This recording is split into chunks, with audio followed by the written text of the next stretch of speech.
Mahoning Shadow Shuffle Trail half marathon this morning. I finished second overall in around an hour and a half. I don't know my exact time.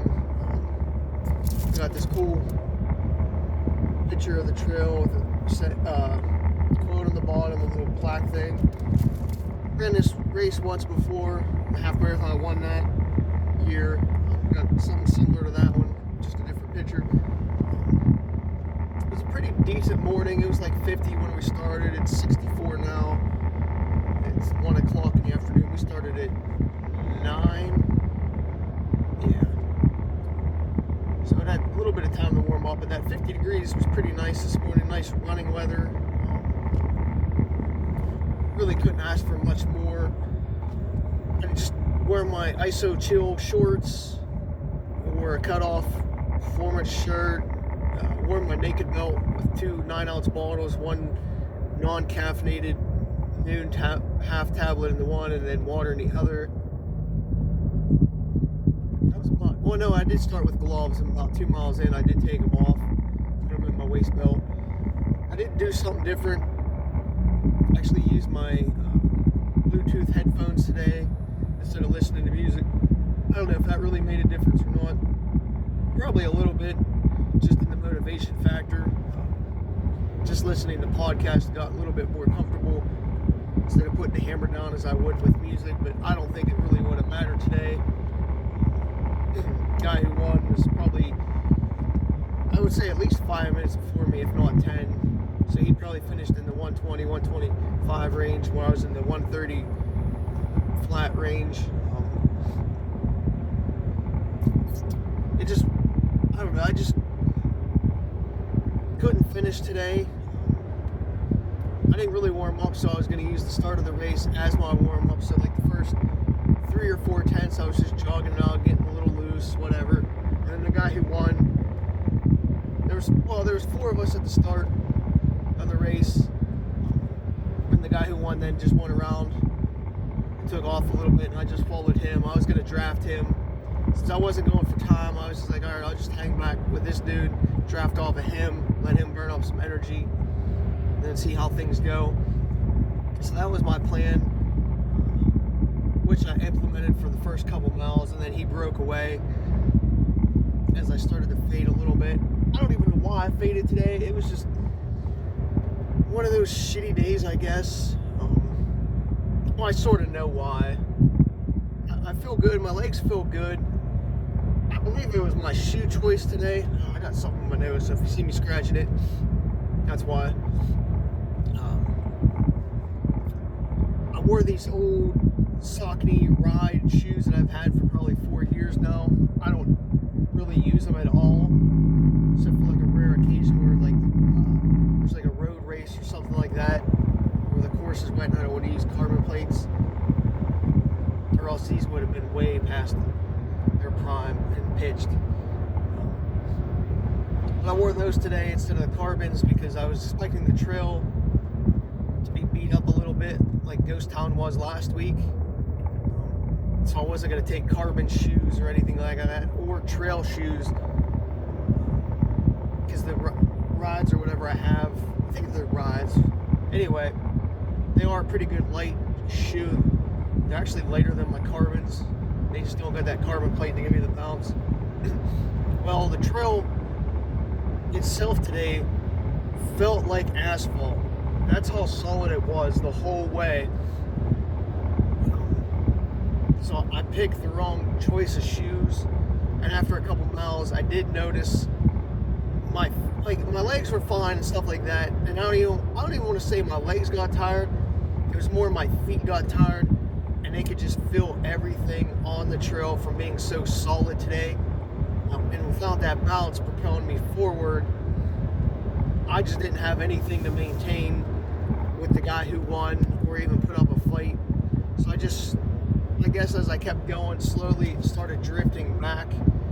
And every time I tried to put forth a little bit of effort to speed back up, it just fell short of anything or any kind of real surge, because I just couldn't propel myself forward as I normally would. And I also think that the shoes are definitely worn out as well.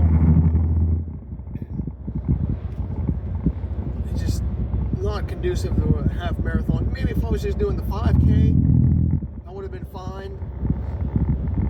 But doing a half marathon in those shoes, that was no bueno. Definitely wasn't going to work. And as I said, I definitely noticed it a couple miles in, and that was my downfall. I'm not saying I would have won either way, but I definitely could have knocked 4 or 5 minutes off easily, just from having that propelledness forward. Because I just was, you could just feel myself hanging back, and then just getting too comfortable with the music just was a disaster. And I did get a little bit bored today. I really couldn't zone in at all. I think that had to do with listening to podcasts instead of music, where I would have been more zoned in. I just was too relaxed and not aggressive as well. But as I said, every time I did try to surge, it just fell short. So that could have been a mixture of everything. I don't think I took any liquids until like 8 or 9 miles in. Then I sipped on some Noon. Didn't really feel dehydrated or anything like that. So I skipped like the water stops on the course. There's one at the, the 1.5 mark, 5K turnaround, and then 3.5 or 3, whatever it is, for the 10K. And there's one an hour turnaround, and then I know there was one more somewhere in between. So there's enough water stops where I probably didn't have to take a belt, but I just didn't want to have to worry about them. So I did skip all them today. And the course did seem a little long. I think I got 13.35 or 13.4, and I knew that was going to be long at the turnaround because I was, 6.75 or something like that. And then on the way back, the mile markers that they had were like 0.3 off, and I was just like, I knew the course was going to be long, so that added an extra minute to my time today. Not that it's a big deal, because I wasn't going for PR or anything, but whatever.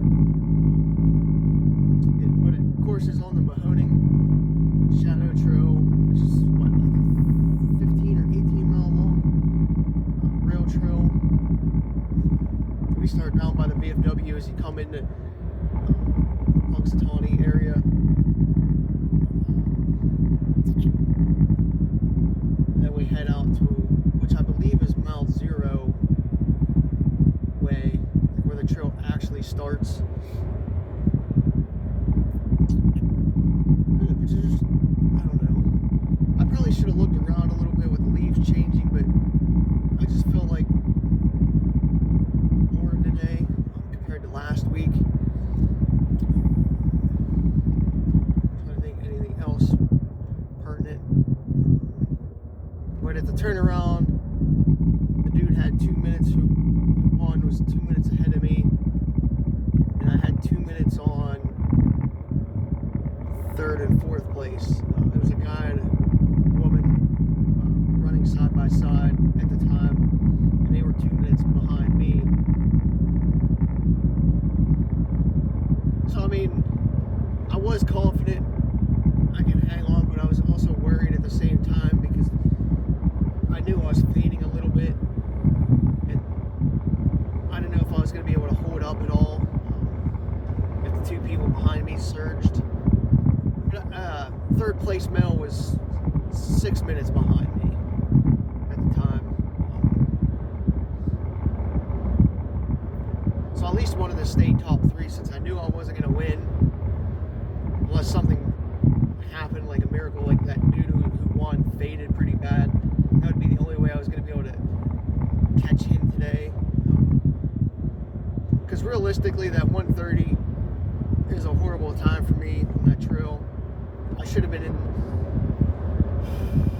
well, if I was 100% and in shape, I would have been around the 118 to 121 range.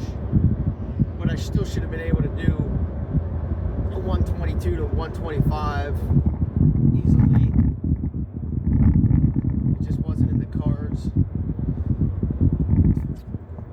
And it just seemed to drag on the way back. Luckily, I made it to the 10K turnaround and started seeing some people because they started an hour later. So at least I was seeing some people breaking up the monotony of running on that rail trail. Since I was pretty much running by myself 85% of the race. So it just mentally helped me stay focused a little bit. And I would look at my watch, and I know a lot of it had to do with just GPS in general on the trail. Sometimes I'd look at my watch and it was like 9 minutes, 9.5, and then it was like 8.5 or 7:45, and I'm like, man, my effort really feels like it's a lot faster than what my watch is saying right now. But again, at least I was hoping it was the GPS signal and not just my body falling apart. And even when it was in the 7s, I was like, all right, I probably am running 7s right now. I was like, how long is it going to be before people come up from behind me, since we were doing mid-6s on the way out. So I was like, if I keep doing 7s, then I'm going to get overtaken. So that did worry me a little bit, but I really couldn't switch gears at all to put forth any more effort. I still feel fine after the race, like nutrition and hydration wise. I'm a little tired now because I do need a nap. Probably did sleep 5-ish, 6 hours last night, somewhere in that range. So I got enough sleep per se before the race. I just need my afternoon nap in. But other than that, it was a beautiful morning. Middle of October. I know when I did it before, there was frost on the ground and it was cold. So I'm thankful for it to be a little bit warmer, but maybe that would have helped me. I didn't even sign up till this morning. I was looking at Oil Creek for a couple weeks, and then I decided not to go to there because it got too expensive and the 25K got sold out. And I didn't know where else I wanted to race, so I wanted to come back here and use this as actually it probably did hurt me now that I think about it. Coming in, I did want to use this as more of a long run for the weekend in a race. I mean, if I was going to be given the opportunity to win, I was going to take it, but I wasn't going to press the issue because Laurel Ultra's next weekend, and I'm trying to heal my Achilles, which is still flared up with tendonitis. It was bothering me a little bit, but nothing major until it went numb again. So that probably did put me in the wrong mindset going into the race and out of the attack mode just at the start. So who knows? I don't know. Generally speaking, people seem to have fun today, and it was a good atmosphere. So we'll see what happens. Might go run some more later to get 20 in for the day. I might not. Because I got 4 days, 5K in the morning. So I'll try to save myself a little bit for that. See how that goes. But, you know, I'm happy I went. After I got another one of these picture plaque things. And I guess that's it, because the trail, the trail itself was pretty well maintained. I was actually kind of shocked at how good shape it was in compared to some of the other. Well, it was actually the best rail trail that I've seen after the big storms that we had this year. And just again, how compact and solid it was. And I'm telling you, it felt like asphalt. That's how compact. I wouldn't even call it rail trail today. I want to call it dirt asphalt, I guess is a good way to describe it, because it was just so solid and there was no give whatsoever or looseness at all on the trail. was kind of weird to have a rail trail like that so solid this time of year.